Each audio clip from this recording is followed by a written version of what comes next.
Last class हम लोगों की जहाँ पर चल रही थी उस क्लास में हम लोग बेसिकली कंपाउंड्स पढ़ रहे थे क्लोरीन के, है ना। कि आपका जो क्लोरीन होता है वो कौन कौन से कंपाउंड्स शो करता है। तो जो उसका पहला कंपाउंड है खुद क्लोरीन गैस, उसके बारे में हम ऑलरेडी पढ़ चुके हैं। अभी हम लोगों को दूसरे कंपाउंड के बारे में पढ़ना है, दैट इज़ HCl। HCl के बारे में आप लोगों ने ऑलरेडी छोटी क्लासेस में पढ़ कर रखा है। जैसे आपने ये पढ़ कर रखा है कि HCl को जब बनाया जाता है तो H और Cl के बीच में एक कोवैलेंट बॉन्ड बनता है जिसमें दोनों ने मिलकर एक एक इलेक्ट्रॉन शेयर किए हुए होते हैं। तो सबसे पहली चीज़ वो ये कि HCl जो होता है वो आप लोगों का एक कोवैलेंट कंपाउंड है।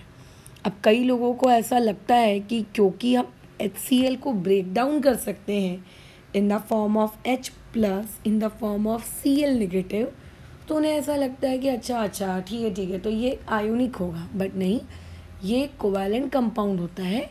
हाँ, लेकिन इसके अंदर आयोनिक कैरेक्टर्स होते हैं। कैसा रहता है?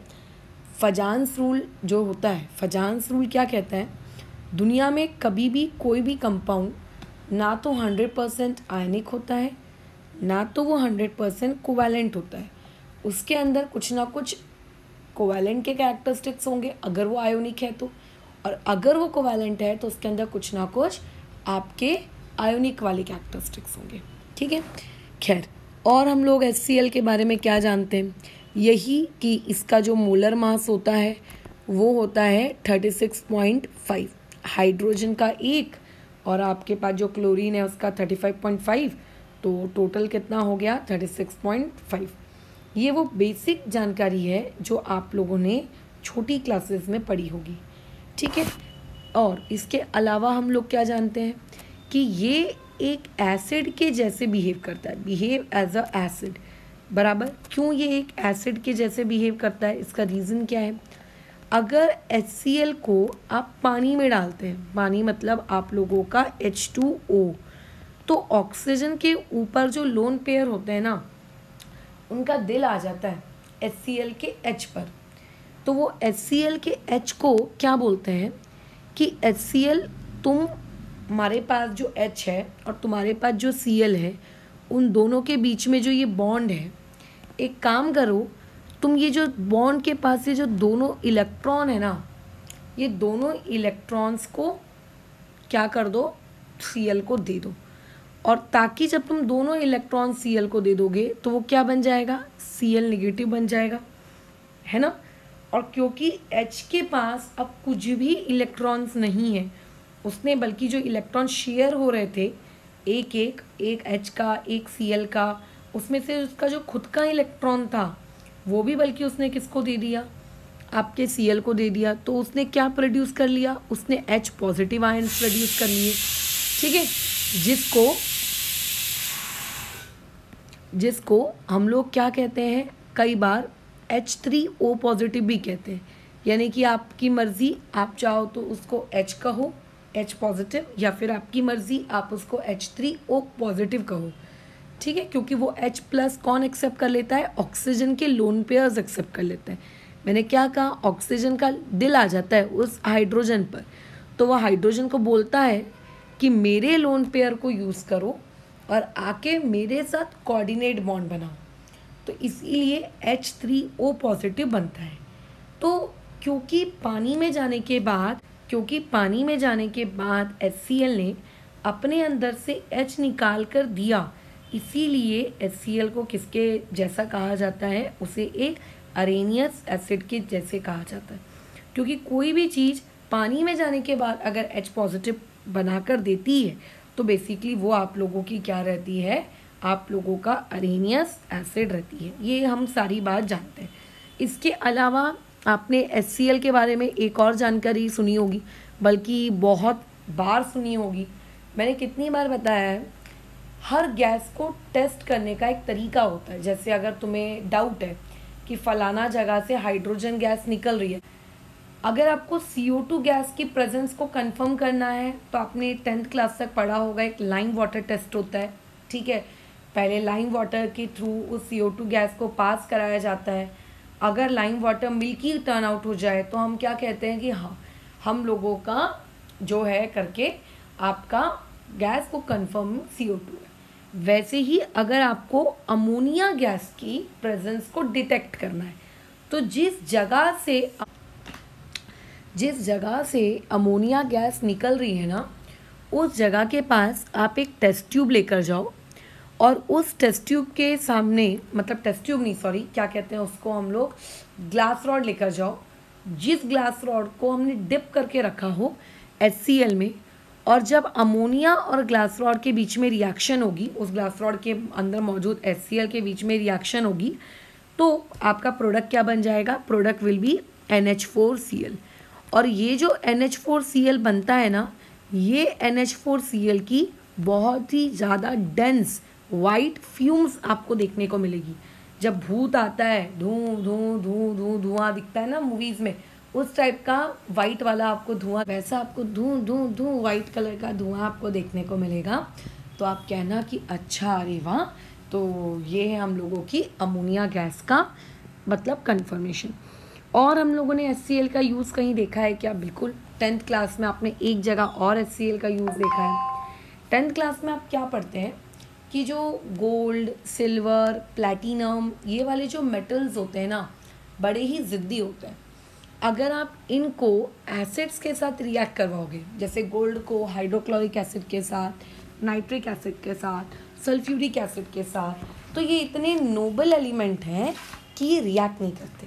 ये बोलते हैं हमको रिएक्ट नहीं करना है ना, ये हम लोग सभी जानते हैं। तो 10th क्लास में जब आप थे तो आपने एक वर्ड सुना होगा छोटे बच्चों के बुक में, एक्वा रीजिया। मैं ये मान ही नहीं सकती कि तुम लोगों ने ये वर्ड ना सुना हो, ठीक है। आपने ये वर्ड सुना होगा जिसका नाम होता है एक्वा रीजिया। क्या होता है एक्वा रीजिया? पहले तो इस एक्वा रीजिया पे हम लोग बात कर लेते हैं। Aqua regia is basically mixture of acids. मतलब किसी एक एसिड को एक्वा रीजिया नहीं कहा जाता है, ठीक है। एसिड्स का जो मिक्सचर होता है, दो एसिड्स को हम लोग मिक्स करते हैं, उस मिक्सचर को बेसिकली एक्वा रीजिया कहा जाता है। उस मिक्सचर को एक्वा रीजिया कहा जाता है। अब कौन से वो दो एसिड्स, या मैडम हम अपनी मर्जी से कुछ भी ले सकते हैं? नहीं, आप अपनी मर्जी से कुछ भी नहीं ले सकते। आपको बताया जाएगा कौन से दो एसिड्स को आपको मिक्स करना है और कितनी मात्रा में मिक्स करना है, ये भी आपको बताया जाएगा, ठीक है। अगर आप वो मात्रा चेंज कर दो, लेट से एक एसिड को बहुत ज़्यादा, एक एसिड को बहुत कम, या फिर जो आपको प्रपोर्शन बताया जा रहा है आप उस प्रपोर्शन को अगर फॉलो नहीं करो, तो जो मिक्सचर बनेगा फिर वो एक्वा रीजिया नहीं होगा। तो एक्वा रीजिया होता क्या है, पहले तो खुद हमको ये पता होना चाहिए। आपका HCl जो होती है, ये जो टॉपिक हम लोग आज पढ़ रहे हैं, जो HCl होता है, कंसनट्रेटेड HCl, अच्छा HCl लिखना ठीक नहीं होगा, सामने कंसनट्रेटेड वर्ड भी डाल देती हूँ। तो कंसनट्रेटेड HCl और कंसनट्रेटेड HNO3, जब हम इन दोनों को मिक्स करते हैं 3:1 के रेशो में, तो वो जो मिक्सचर तैयार होता है, उस मिक्सचर को हम लोग क्या कहते हैं? Aqua regia. यानी कि अगर तुमने HCl 30 ml लिया है तो उसके रिस्पेक्ट में कंसनट्रेटेड नाइट्रिक एसिड सिर्फ 10 ml होना चाहिए, सच दैट कि दोनों का रेशो 3:1 हो। अगर तुमने कंसनट्रेटेड HCl 90 ml लिया है तो उसके रिस्पेक्ट में कंसनट्रेटेड HNO3 कितना होना चाहिए? 30 ml होना चाहिए, सच दैट कि उनका रेशो 3:1 हो जाए, इस तरीके का, ठीक है। तो ये होता है एक्वा रीजिया। अब सभी लोगों ने 10th क्लास में पढ़ा है कि एक्वा रीजिया का यूज़ क्या है, आप इसको किस पर्पज़ के लिए यूज़ करते हो। तो बेसिकली जो हम लोगों के नोबल एलिमेंट्स होते हैं, है ना, हम लोगों के जो नोबल एलिमेंट्स होते हैं, यानी कि गोल्ड या फिर जो प्लैटिनम, ये किसी एसिड में डालने से ये डिज़ोल्व नहीं होते, ठीक है, मतलब ये डिग्रेड नहीं होते। तो अगर आप चाहते हो कि ये पर्टिकुलर मेरे मेटल्स डिज़ोल्व हो जाएं, डिग्रेड हो जाएं, तो आपको इस एक्वा रीजिया के अंदर उसको क्या करना पड़ता होगा? मिक्स करना पड़ता होगा। होगा कैसे? देखो, जब आप रिएक्शन करवाओगे, जैसे मान लेते हैं आपके पास गोल्ड है, आपने कंसनट्रेटेड HCl यूज़ किया, ठीक है, अच्छा, और साथ ही साथ में आप क्या यूज़ कर रहे हो? कंसनट्रेटेड HNO3 यूज़ कर रहे हो। इसकी रिएक्शन आपने मतलब करवाना चाहा गोल्ड के साथ, तो क्या गोल्ड रिएक्ट करेगा? बिल्कुल रिएक्ट करेगा। अब इसमें दो बातें आपको बस याद रखनी है। कौन सी गैस रिलीज होती है प्रोडक्ट में? JEE मेंस 2021 का जो पेपर था उसमें ये सवाल पूछा गया है।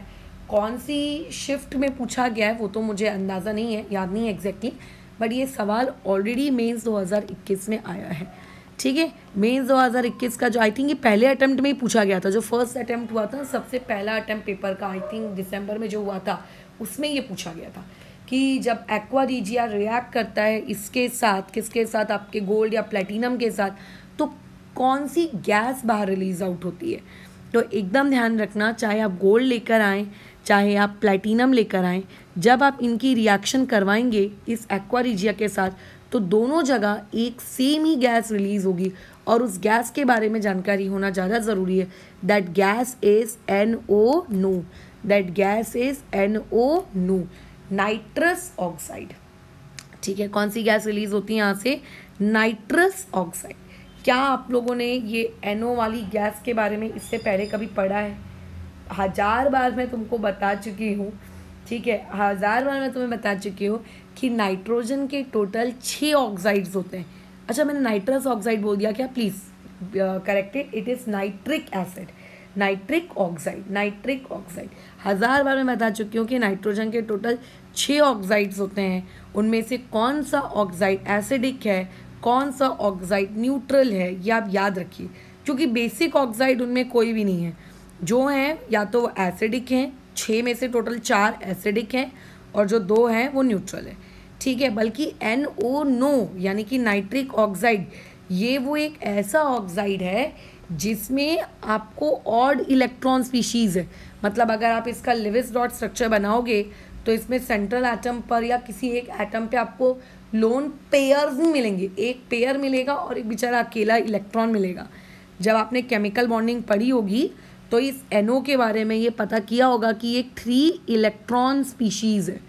ठीक है, यानी कि इस तरीके से 2 इलेक्ट्रॉन पेयर में रहेंगे बट एक बेचारा सिंगल रहेगा, इसीलिए इसे एक ऑड इलेक्ट्रॉन वाला मॉलिक्यूल भी कहा जाता है।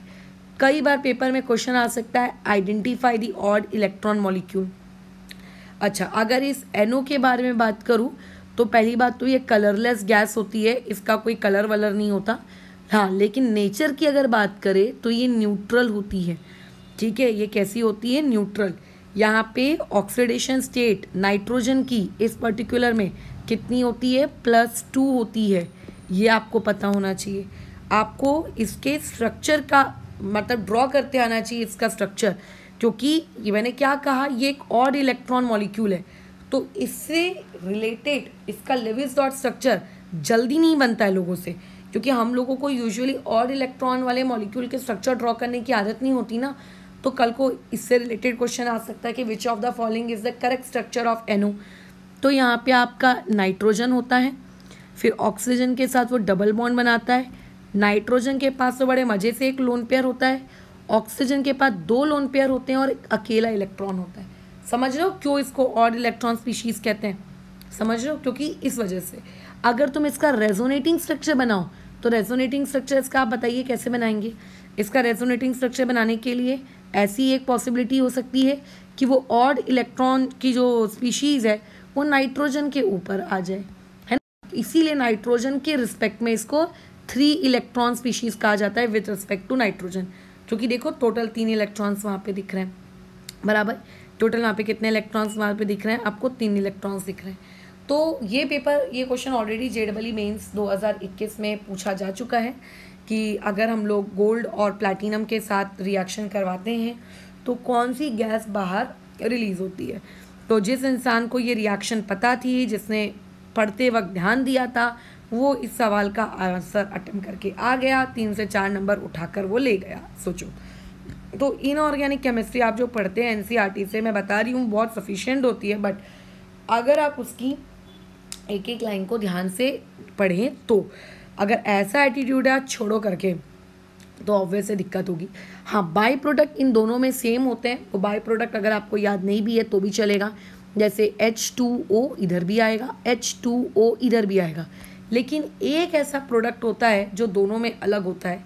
अगर गोल्ड की रिएक्शन कराते हो सो प्रोडक्ट बनता है AuCl4 नेगेटिव, ठीक है, ये बन जाता है। और अगर आप इसकी रिएक्शन प्लैटिनम के साथ कराते हो तो प्रोडक्ट बनता है PtCl6 नेगेटिव, ठीक है, AuCl4 नेगेटिव, और एक क्या बना लेता है PtCl6 नेगेटिव, बराबर। अब इससे रिलेटेड अगर मैं एग्जामिनर होती तो मैं बताया क्या क्वेश्चन करती कि जब हमने गोल्ड की रिएक्शन करवाने के थे तब रिएक्टेंट साइड में गोल्ड की ऑक्सीडेशन स्टेट 0 थी क्योंकि वो अपने नेचुरल फॉर्म में है, प्लैटिनम की भी ऑक्सीडेशन स्टेट 0 थी। जब वो रिएक्शन कर गया, उसने AuCl4 नेगेटिव बना लिया, तब ऐसे केस में अब बताइए कि उसकी ऑक्सीडेशन स्टेट कितनी हुई। तो मैं उम्मीद करती हूँ ऑक्सीडेशन स्टेट आपको निकालना मैंने सिखाया है। तो अगर मैं Au को X अज्यूम कर लूँ तो 4 क्लोरीन है मतलब -4, और पावर में एक -1 है इसलिए इक्वल टू -1। तो यहाँ से X की वैल्यू कितनी आ जाएगी 3, यानी कि जो गोल्ड आपको प्रोडक्ट साइड में कंपाउंड के फॉर्म में आपको ऑब्टेन हुआ वहाँ पे उसकी ऑक्सीडेशन स्टेट बोलो कितनी है, वहाँ पे उसकी ऑक्सीडेशन स्टेट 3 है। तो जिस इंसान को ये पता होगा कि अच्छा प्रोडक्ट में ये बन रहा है, ठीक है, वो वहाँ पे तुरंत ऑक्सीडेशन स्टेट निकाल लेगा। मैं ये नहीं कह रही हूँ कि रटो कि ऑक्सीडेशन स्टेट बराबर इतनी इस तरफ, ऑक्सीडेशन स्टेट बराबर इतनी उस तरफ, बट आपको एटलीस्ट ये तो पता होना चाहिए कि प्रोडक्ट साइड में बन क्या रहा है। अगर बोर्ड एग्जाम्स दे रहे हो तो ये रिएक्शन डायरेक्ट लिखने को आ जाएंगी, what is the reaction of gold with aqua regia, what is the reaction of फलाना विद दिस। सेम यही चीज़ अगर मैं नीचे वाले प्लैटिनम के साथ करूँ तो प्लैटिनम की अगर मैं ऑक्सीडेशन स्टेट निकालूँ तो यहाँ पे प्लैटिनम की ऑक्सीडेशन स्टेट आती है 4। तो इस तरीके का क्वेश्चन पूछ लेगा कि प्रोडक्ट में प्लैटिनम का कंपाउंड बना, बताइए इनमें से कौन प्लैटिनम का कंपाउंड हो सकता है, और आपको 4 कंपाउंड दे दे तो आप कैसे डिसाइड करोगे कि इनमें से प्लैटिनम का कंपाउंड कौन सा वाला हो सकता है। अगर आपको डायरेक्टली पता है कि PtCl6 नेगेटिव है तो टिक कर दो, या कई बार ऐसा दे सकता है Pt के बाजू में 2 लिख देगा, Pt के बाजू में 4 लिख देगा, Pt के बाजू में 6 लिख देगा, यानी कि एक ऐसा कंपाउंड बन रहा है जिसमें प्लैटिनम की ऑक्सीडेशन स्टेट बोलिए कितनी है 4 है ना, ये वाली बातचीत आ गई। तो ये कुछ ऐसी प्रॉपर्टीज़ हैं HCl के बारे में जो एक स्टूडेंट को पता होनी ही चाहिए, ठीक है। इसके देखो बहुत सारे यूजेस हैं, ऐसा नहीं, अगर मैं सिर्फ तुम्हें कुछ इंपॉर्टेंट यूजेस के बारे में बताऊं, तुम्हारे पास टेक्स्ट बुक है, टेक्स्ट बुक से तुम यूजेस पढ़ सकते हो, है ना। तो बहुत सारी यूजेस होते हैं इसके। सबसे ज़्यादा इसका जो यूज़ होता है वो होता है लेबोरेटरी रिएजेंट, ठीक है। लैब में जो हम लोग अलग अलग प्रकार के आइडेंटिफिकेशन करते हैं, बराबर, उन सब में HCl एक बहुत इम्पॉर्टेंट रोल प्ले करता है। इसको मेडिसिन्स में यूज़ किया जाता है। तुम्हें लगेगा रही HCl को मेडिसिन्स में, बिल्कुल, उसकी अलग अलग कंसंट्रेशन में आप उसको मेडिसिन्स में कर सकते हो। एक इसका बड़ा ही विचित्र यूज़ है, ये विचित्र यूज़ मैं यहाँ लिख नहीं रही हूँ, एक बार मैं बुक में देख लेती हूँ। ये विचित्र यूज़ तुम्हारी महाराष्ट्र स्टेट बोर्ड की टेक्स्ट बुक में है क्या, बड़ा ही विचित्र यूज़ है कि अरे ये कैसा यूज़ है, सुनने में भी अजीब लगेगा, ठीक है। रुको निकाल लेते हैं, किधर है भाई HCl कहाँ पढ़े थे हम, ऊपर पढ़े थे ना। एक मिनट इसके यूजेस नहीं लिखे क्या कहीं। अच्छा, इसके यूजेस देखो बुक में, यहाँ महाराष्ट्र स्टेट बोर्ड की किताब में तो नहीं लिखे हैं। NCERT को ओपन करना, NCERT में HCl के यूजेस हैं, आप उन यूजेस को एक दफ़ा पढ़ना तो वहाँ पे बताइए एक यूज़ क्या लिखा हुआ है, अजीबोगरीब सा, बहुत ही अजीब है वो। मतलब जो हड्डियाँ होती हैं उनसे अगर ग्लू निकालनी है, ग्लू मतलब समझते हो ना, बराबर, तो अगर आपको ग्लू निकालनी है तो ऐसे केस में उसके लिए भी हम लोग किसको यूज़ करते हैं, आपके HCl को यूज़ करते हैं, ठीक है। ये तो ऐसे बहुत सारे यूजेस हैं, तो मैं कहूँगी NCERT रीड करो और NCERT से इन यूजेस को पढ़ो। खैर, अब जैसे ये जो HCl है, इस HCl की डिस्कवरी हुई कैसे थी, मतलब किसने किया था, हु डिस्कवर्ड दिस HCl, अचानक से HCl कैसे प्रकट हो गया। तो एक्चुअली देखो हुआ ये था कि आप लोगों के पास NaCl अपने घर में पाया जाने वाला नमक है, ठीक है। आप उस नमक को ले आइए, ठीक है, आप उस नमक को ले आइए। अब आप नमक की रिएक्शन करवा दीजिए, यानी कि सॉल्ट की रिएक्शन करवा दीजिए एसिड के साथ। सॉल्ट की रिएक्शन किसके साथ? एसिड। कौन सा वाला एसिड? Sulphuric acid. तो जब सॉल्ट और सल्फ्यूरिक एसिड के बीच में रिएक्शन हुई, ऑब्वियसली कि हाई टेम्परेचर पर, तो होता ये है कि एक नया सॉल्ट बना, ठीक है। ये जो H2SO4 है, तुम जानते हो H2SO4 के पास 2 हाइड्रोजन है, तो पहले वो अपना एक हाइड्रोजन देगा, ठीक है, और एक हाइड्रोजन हो सकता है वो नहीं देगा। अगर उसने अपना एक हाइड्रोजन दिया तो वो क्या कहलाएगा? H positive comma HSO4 negative. अगर दोनों दे देता है तो भी वो क्या कहलाता है? 2 टाइम्स ऑफ H पॉजिटिव, और क्या फिर वहाँ बाजू में क्या कहलाता है? SO4 negative. जिनके पास 2 हाइड्रोजन होते हैं वो ऐसा ज़रूरी नहीं है कि हर बार अपने हर रिएक्शन में दोनों हाइड्रोजन दे दें। किसी रिएक्शन में वो अपने एक ही हाइड्रोजन को देते हैं, ठीक है। अगर H2SO4 के बाद 2 हाइड्रोजन है तो इसका ये मतलब नहीं है कि वो दोनों हाइड्रोजन तुमको दे देगा। हो सकता है कुछ रिएक्शंस में दोनों दे दे, हो सकता है कुछ रिएक्शन में एक दे, तो आपको याद रखना पड़ता है कि किस रिएक्शन में उसने कितने दिए। तो फिलहाल अभी हम जो रिएक्शन कर रहे हैं NaCl की H2SO4 के साथ, इस पर्टिकुलर रिएक्शन में वो सिर्फ और सिर्फ एक हाइड्रोजन देता है, ना कि 2। तो ऐसे में ये जो Na का Na पॉजिटिव है, ये किसके साथ कंबाइन होगा? ये इस HSO4 के साथ कंबाइन होगा और प्रोडक्ट बनेगा NaHSO4। और ये जो Cl नेगेटिव है ये किसके साथ कंबाइन होगा? H के साथ। तो वहाँ पे प्रोडक्ट क्या देगा? HCl। लो, बन गया तुम लोगों का HCl। तो ये बेसिकली HCl की डिस्कवरी कहो कि पहली बार, ठीक है, आपके जो साइंटिस्ट है ग्लाउबर, उन्होंने इस पर्टिकुलर HCl को प्रिपेयर किया था 1648 में। कैसे प्रिपेयर किया था? NaCl को सल्फ्यूरिक एसिड के साथ हीट करके तो NaHSO4 बना था और साथ में HCl गैस बनी थी, ठीक है। ये उनका काम था। फिर उन्होंने क्या किया था बताएं? अच्छा, आगे का बताओ। ये जो ऊपर में ताज़ा ताज़ा NaHSO4 बना, ठीक है, ये जो ऊपर में आप लोगों का बराबर NaHSO4 बना, अगर आप इसी NaHSO4 को फिर से रिएक्ट करवा दो, फिर से किसके साथ? NaCl के साथ, ठीक है। एक मिनट, ठीक है, NaCl के साथ अगर आप फिर से उसको रिएक्ट करवा दो तो ये वाली चीज़ कितनी बनती है? ये बनती है Na2SO4 प्लस HCl, ये वाली चीज़, ठीक है। ये वाला ऐसे बन जाता है। डन। और हो गया। फिर उसके बाद आप इस HCl गैस को ड्राई कर सकते हो, कैन बी ड्राइड। ऑब्वियस है कि किसी भी गैस को आपको ड्राई करना पड़ता है, तो आप इसको आप ड्राई अप कर सकते हो। आप इसको ड्राई कर लो। अब यहाँ से अगेन एक MCQ पूछा जा सकता है कि HCl गैस को ड्राई कैसे किया जाता है। ऐसा नहीं है कि उस गैस को उठाकर हम लोगों ने रख दिया हवा में, धूप की रोशनी की वजह से HCl गैस आपकी ड्राई अप हो जाएगी, ऐसा नहीं होता, ठीक है। आपको उसे किसी ना किसी अदर लिक्विड या अदर सॉलिड या अदर किसी गैस की मदद से आपको ड्राई करना पड़ता है। तो यहाँ पे अगर आपको HCl को ड्राई अप करना है तो आप यहाँ पे कंसनट्रेटेड सल्फ्यूरिक एसिड की मदद से, ठीक है, क्या करोगे? आप इसको ड्राई करोगे। कंसनट्रेटेड सल्फ्यूरिक एसिड की मदद से आप इसको ड्राई करोगे।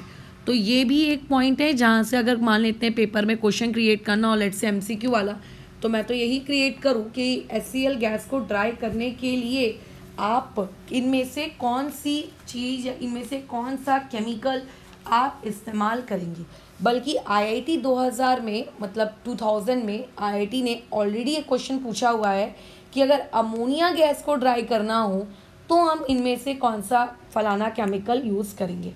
तो कैसा है, इस तरीके के जो छोटे छोटे लाइंस होते हैं, ये छोटे छोटे लाइन से ही आप लोगों को क्वेश्चन भर भर के एकदम पूछे जाते हैं कि अच्छा ये लो ये लो ये लो ये लो, इस तरीके से, ठीक है।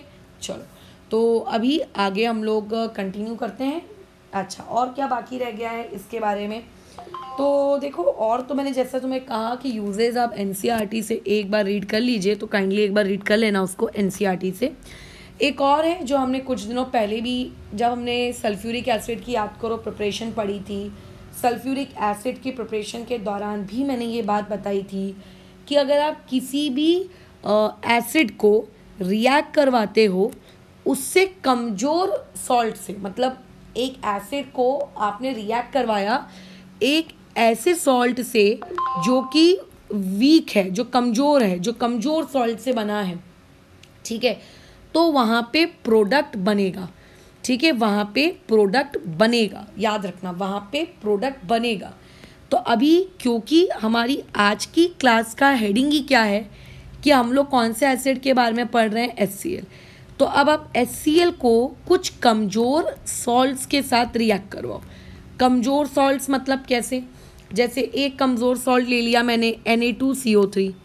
अब मैं Na2CO3 को, या फिर ले लेते हैं Na2SO3, या फिर एक ले लो NaHCO3। इन्हें मैं कमज़ोर सॉल्ट क्यों कह रही हूँ, रीज़न, क्योंकि जब इन सॉल्ट को बनाया गया होगा, जब तुम छोटे बच्चे थे 10th क्लास में, तो ये पढ़ा होगा ना सॉल्ट्स कैसे बनते हैं, एसिड और बेस की रिएक्शन करने से बनते हैं, याद आया?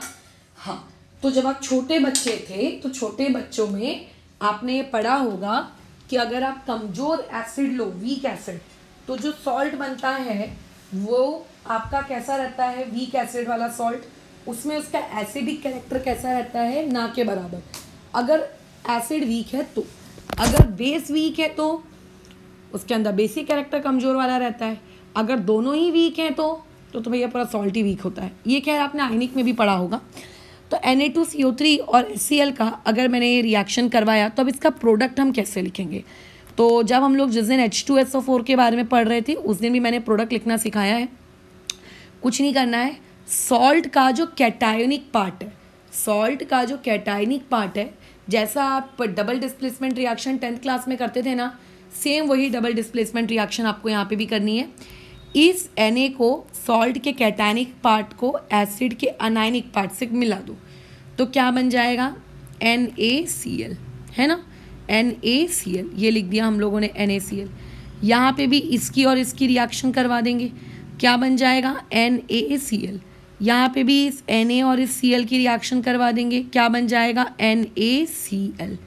और बीच में काय का साइन, प्लस का साइन, है ना। अच्छा, और उसके बाद फिर इस CO3 की रिएक्शन आप किसके साथ करवाओ, CO3 की रिएक्शन इस H के साथ। तो जैसा कि 10th क्लास में तुमको सिखाया होगा कि H और CO3 मिलकर बना देते हैं H2CO3, बट कभी भी H2CO3 लिखने का नहीं, है ना। 10th में जब भी आपने डबल डिस्प्लेसमेंट रिएक्शन जिस भी इंसान से सीखी होगी उसने आपको बताया होगा कि H और CO3 को क्लब करके H2CO3 बना लो, बट H2CO3 लिखने का नहीं, उसके बदले लिखने का H2O प्लस CO2, ऐसे, क्योंकि वो डिकम्पोज हो जाता है कार्बोनिक एसिड। सिमिलरली आखिरी वाले को देखो, वहाँ पे भी आपका क्या बनेगा, H, देखो ये वाला HCO3, ये वाला HCO3 इस H के साथ कंबाइन होगा तो ये क्या बना लेगा, H2CO3, जो कि टूट के किस में कन्वर्ट हो जाएगा, H2O प्लस CO2 में। सिमिलरली H किसके साथ कंबाइन होगा, SO3 के साथ, तो ये क्या बना लेगा, H2SO3, जो कि अगेन टूट के किस में कन्वर्ट हो जाएगा, H2O प्लस SO2। तो ये आपको नहीं लिखना है, आपको उनके बदले उनके टूटने वाले फॉर्म लिखने। तो यहाँ पर हम लोगों का आज P ब्लॉक ख़त्म होता है। जितनी भी हमारी पढ़ाई थी वो हम लोगों ने कवर कर ली। अब इसके आगे हम लोग अपना नेक्स्ट चैप्टर स्टार्ट करेंगे। वैसे तो हमारा D ब्लॉक हो चुका है, मैं एक बार देख लूँगी कुछ छूटा तो नहीं, अगर कुछ छूटा होगा तो वो वाला पार्ट कंप्लीट करके D ब्लॉक को